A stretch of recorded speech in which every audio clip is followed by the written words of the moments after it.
Hey, what's up everybody? It's James here from the Coreum Team. And today I'm gonna show you how easy it is to use one of the coolest features on Videomaster, StreamPay.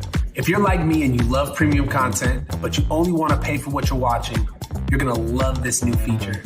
So let's get into it. First things first, go on over to Videomaster.com and create an account. It's super easy. I even have a tutorial for it. Check it out. Next, add some funds to your Videomaster Wallet. You can use their Stripe integration, or do my personal favorite thing, add some Coreum from your favorite wallet. Now, the Videomaster platform already has a ton of free content.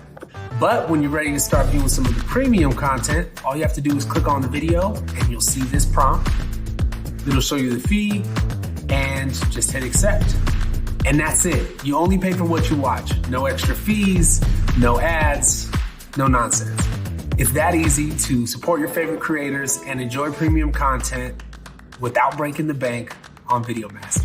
Thanks for watching. Until next time, peace.